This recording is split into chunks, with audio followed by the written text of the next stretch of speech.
새날이 밝았습니다. 오늘도 우리에게 생명을 허락하신 주님과 기쁨으로 동행하는 복된 하루가 되기를 소망합니다. 하나님께서 우리에게 허락하신 가장 보편적인 동행 방식이 바로 말씀입니다. 그래서 말씀에 대한 무관심은 곧 하나님에 대한 무관심으로도 볼 수 있는데요. 감사하게도 우리 채비교회 성도분들은 말씀에 대한 열정과 사모함이 있지 않겠습니까? 하나님께 대한 열정이고 사모함인 것이죠.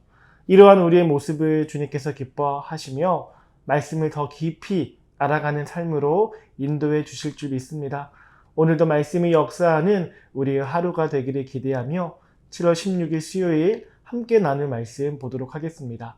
요한계시록 11장 1절에서 13절 말씀인데요. 각자의 자리에서 함께 읽도록 하겠습니다.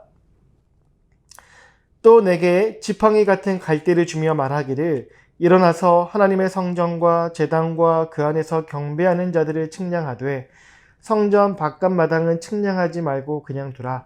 이것은 이방인에게 주었은즉 그들이 거룩한 성을 42달 동안 짓밟으리라. 내가 나의 두 증인에게 권세를 주리니 그들이 굵은 베옷을 입고 1260일을 예언하리라.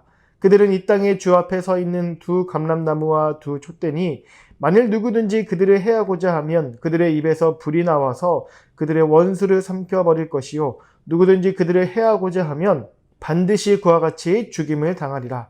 그들이 권능을 가지고 하늘을 닫아 그 예언을 하는 날 동안 비가 오지 못하게 하고 또 권능을 가지고 물을 피로 변하게 하고 아무 때든지 원하는 대로 여러 가지 재앙으로 땅을 치리로다. 그들이 그 증언을 마칠 때에 무적행으로부터 올라오는 짐승이 그들과 더불어 전쟁을 일으켜 그들을 이기고 그들을 죽일 터인즉 그들의 시체가 큰 성 길에 있으리니 그 성은 영적으로 하면 소돔이라고도 하고 애굽이라고도 하니 곧 그들의 주께서 십자가에 못 박히신 곳이라. 백성들과 족속과 방언과 나라 중에서 사람들이 그 시체를 사흘 반 동안을 보며 무덤에 장사하지 못하게 하리로다. 이 두 선지자가 땅에 사는 자들을 괴롭게 한 거로 땅에 사는 자들이 그들의 죽음을 즐거워하고 기뻐하여 서로 예물을 보내리라 하더라. 3일 반 후에 하나님께로부터 생기가 그들 속에 들어가매 그들이 발로 일어서니 구경하는 자들이 크게 두려워하더라. 하늘로부터 큰 음성이 있어 이리로 올라오라 함을 그들이 듣고 구름을 타고 하늘로 올라가니 그들의 원수들도 구경하더라. 그때에 큰 지진이 나서 성 10분의 1이 무너지고 지진에 죽은 사람이 7천이라. 그 남은 자들이 두려워하여 영광을 하나님께 돌리더라. 아멘. 오늘 살펴보는 요한계시록 11장은 6번째 나팔 심판과 7번째 나팔 심판 사이에 있는 막간입니다. 앞서서 6번째 인이 떼어지고 이후에 7번째 인이 떼어지는 내용이 나오기 전에 7장에서 막간이 있었던 것을 기억하시죠? 그 7장 막간에는 어떤 내용이 있었습니까? 하나님의 인침을 받은 14만 4천 명과 하나님과 어린 양께 찬양과 경배를 올려드리는 능히 셀 수 없는 큰 무리들이 등장을 했었습니다. 이 사람들은 심판 때에 구원을 얻는 사람들입니다. 7인, 7나팔, 7대접 등의 재앙 심판이 일어날 때에 그것으로 멸망당할까봐 비명을 지르며 이리저리 도망쳐야 하는 사람들이 아니라 그때에 비로소 하나님의 품에 안기며 구원이 완성되는 사람들, 곧 교회를 상징하였습니다. 오늘 본문도 막간으로서 역시 교회에 대한 이야기가 나오고 있습니다. 종말의 시기 속에 놓여져 있는 이 땅의 교회들이 어떠한 모습으로 존재해야 하는지 그것을 오늘 말씀을 통해 살펴보도록 하겠습니다. 먼저 본문 1절과 2절의 말씀을 다시 한번 읽어보도록 하겠습니다. 또 내게 지팡이 같은 갈대를 주며 말하기를 일어나서 하나님의 성전과 제단과 그 안에서 경배하는 자들을 측량하되 성전 바깥마당은 측량하지 말고 그냥 두라. 이것은 이방인에게 주었은즉 그들이 거룩한 성을 42달 동안 짓밟으리라. 아멘. 1절에서 하나님은 지팡이 같은 갈대를 주시면서 성전을 측량하라고 말씀하십니다. 이 측량이라는 행위는 구약 성경에서 매우 중요한 의미를 가지고 있는데요. 에스겔 40장부터 42장까지를 보면 바벨론 포로에서 돌아온 후 성전을 재건할 때 천사가 성전을 자세히 측량하는 모습이 나타납니다. 또한 스가랴 2장에서는 예루살렘을 측량하는 장면이 나타나는데 이때 천사가 말하기를 예루살렘은 그 가운데 사람과 가축이 많으므로 성과 없는 성읍이 될 것이라 이렇게 말하면서 하나님께서 그 사방에서 불성곽이 되어 지키시겠다는 약속이 나타나 있지요. 즉 측량한다라는 것은 단순히 크기나 경계를 확인하는 동작이 아닌 겁니다. 무너진 성전을 다시 세우시겠다는 하나님의 단호한 의지가 담겨 있는 표현이에요.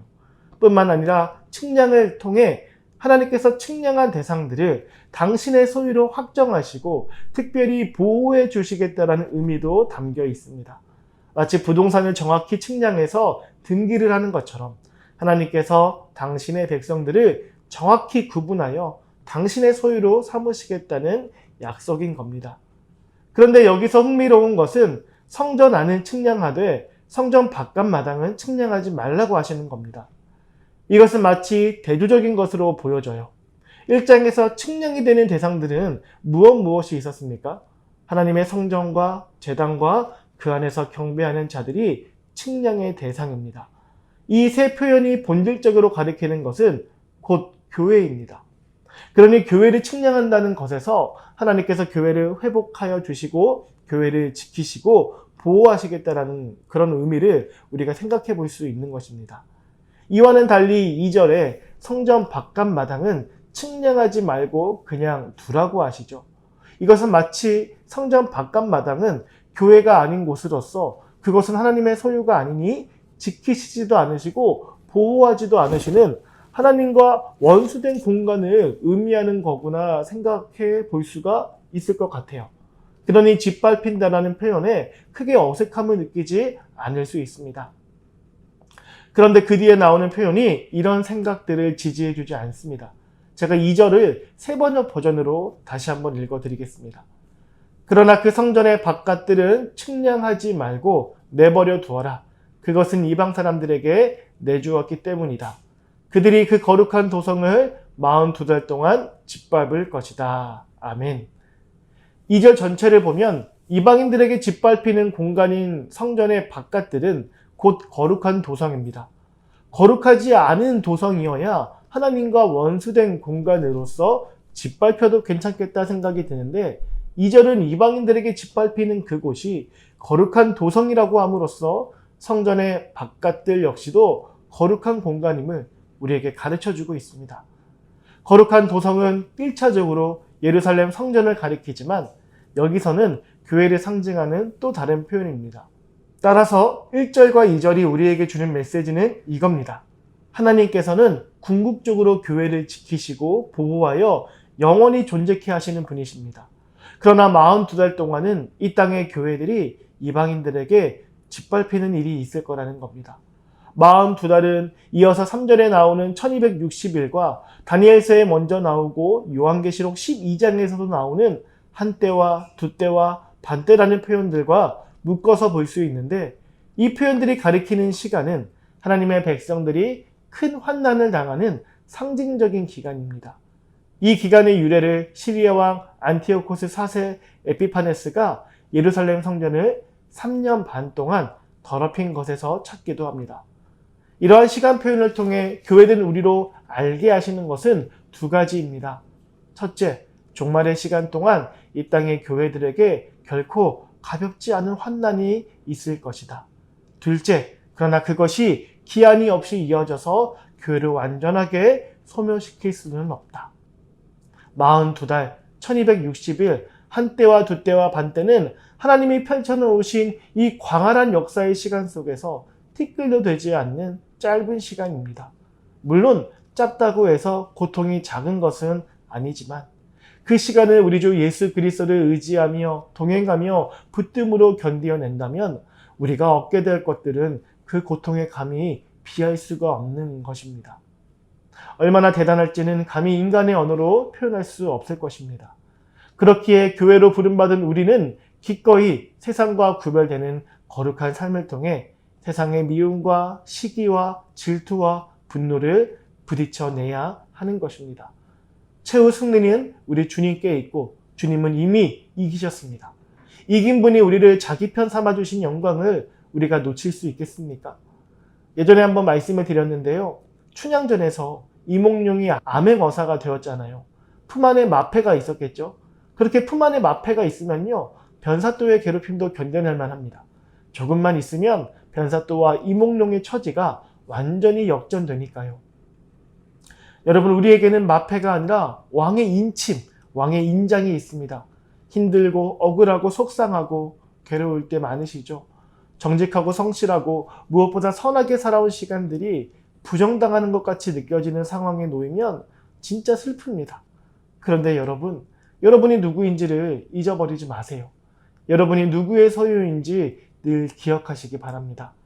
때가 되면 모든 것이 제자리를 찾을 때에 하나님 아버지께서 우리의 신분을 회복시켜 주실 것입니다. 그날에 우리가 지켜온 거룩한 삶에 대해 우리가 함께 칭찬받게 되기를 간절히 소망합니다. 이어서 3절부터는 두 증인의 이야기가 시작이 됩니다.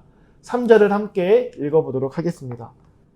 내가 나의 두 증인에게 권세를 주리니 그들이 굵은 베옷을 입고 1260일을 예언한다. 아멘. 하나님께서는 어려운 시대에 두 증인을 세우셨습니다. 이들은 굵은 베옷을 입었다고 했는데 이는 회개와 애통함을 나타내는 옷입니다. 화려하고 멋진 옷이 아니라 굵은 베옷을 입고 예언한다는 것은 이들의 메시지가 세상에 환영받을 만한 메시지가 아니라는 것을 짐작해 줍니다. 당연하겠죠. 하나님의 메시지는 언제나 세상이 듣기 싫어하는 메시지입니다. 4절은 이 두 증인을 가리켜 이 땅의 주 앞에 서 있는 두 감람나무와 두 촛대라 말씀합니다. 이것은 스가랴 4장의 말씀을 배경으로 하는데요. 스가랴 4장에서는 대제사장 여호수아와 총독 스룹바벨이 두 감람나무로 상징되며 이들을 통해 성전 재건 사역이 이루어집니다. 감람나무는 끊임없이 기름을 공급하는 나무이고 촛대는 어둠 속에서 빛을 비추는 역할을 합니다. 즉 두 증인은 성령의 능력으로 충만해져서 어둠 속에서 빛을 비추는 사명을 감당하는 자들을 보여주고 있습니다. 5절과 6절을 보면 이 두 증인의 권세에 대해 말씀을 하는데요. 5절과 6절의 말씀을 한번 같이 읽어보도록 하겠습니다. 만일 누구든지 그들을 해하고자 하면 그들의 입에서 불이 나와서 그들의 원수를 삼켜버릴 것이요. 누구든지 그들을 해하고자 하면 반드시 그와 같이 죽임을 당하리라. 그들이 권능을 가지고 하늘을 닫아 그 예언을 하는 날 동안 비가 오지 못하게 하고 또 권능을 가지고 물을 피로 변하게 하고 아무 때든지 원하는 대로 여러 가지 재앙으로 땅을 치리로다. 아멘. 이것은 엘리야와 모세를 연상시키는 권세의 모습입니다. 엘리야는 하늘을 닫아 비가 오지 않게 했고 모세는 물을 피로 변하게 했습니다. 하나님의 참된 증인들에게는 이런 능력이 있다라는 거예요. 그런데 7절부터 흥미로운 반전이 일어나는데요. 이렇게 강력한 권세를 가진 두 증인이 죽임을 당한다는 것입니다. 이것은 무슨 의미이겠습니까? 하나님의 사람들이 능력이 있다고 해서 이 세상에서 항상 승리만 하는 것은 아니라는 겁니다. 때로는 고난도 당하고 때로는 죽임당하기도 합니다. 가장 존귀하시고 전능하신 예수님께서 십자가에서 죽으신 것처럼 말입니다. 하지만 이것이 우리의 끝은 아니라는 겁니다. 8절에서 10절까지는 두 증인의 시체가 거리에 방치되고 사람들이 기뻐하는 모습을 보여주는데요.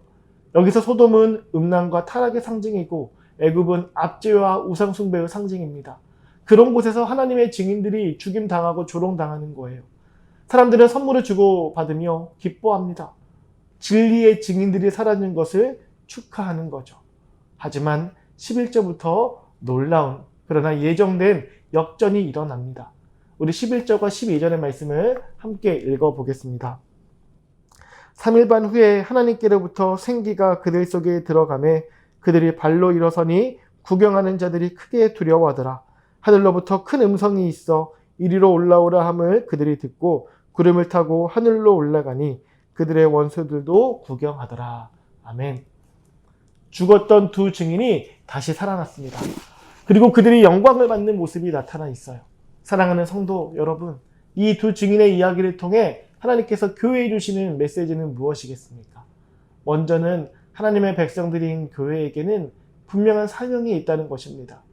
두 증인이 굵은 베옷을 입고 예언한 것처럼 우리도 이 세상에서 하나님의 뜻을 전하고 증거해야 하는 사명이 있고 감당해야 한다는 거죠. 비록 세상이 듣기 싫어하는 메시지일지라도 우리는 그들에게 우리가 누리는 생명을 전해야 합니다. 둘째는 그 사명을 감당하는 과정에서 우리가 어려움과 고난을 당할 수 있어요. 두 증인도 결국 죽임당했고 그들의 시체가 거리에 방치되었습니다. 하지만 그것이 끝이 아닙니다. 하나님께서는 때가 되면 당신의 사람들을 다시 일으키시고 영광 중에 들어 올려 주십니다. 그러니 사랑하는 성도 여러분, 지금 우리가 감당하고 있는 이 믿음의 삶을 반드시 지켜가야 합니다. 때로는 굵은 베옷을 입은 것 같은 초라한 모습일 수 있고, 때로는 세상 사람들에게 조롱당하고 외면받을 수 있습니다. 하지만 우리는 하나님께서 측량하여 보호하시는 사람들입니다. 우리는 감람나무와 촛대로서 어둠 속에서 빛을 비추는 사명을 감당하기 위해 끊임없이 성령의 기름을 공급받는 사람들입니다. 그래서 마지막 날 하나님께서 우리를 영광으로 들어 올리실 것이 약속되어 있어요. 그러니 지금 당하는 어려움과 고난을 두려워하지 마시고 오히려 그것을 통해 하나님의 영광을 드러내는 기회로 삼아 세상과 구별된 거룩한 모습으로 하나님 나라를 증거하며 살아가는 저와 우리 성도분들이 되기를 소망합니다. 최후 승리와 영광을 함께 맛보기를 원합니다. 오늘 말씀을 기억하며 이렇게 기도하는 하루가 되었으면 합니다.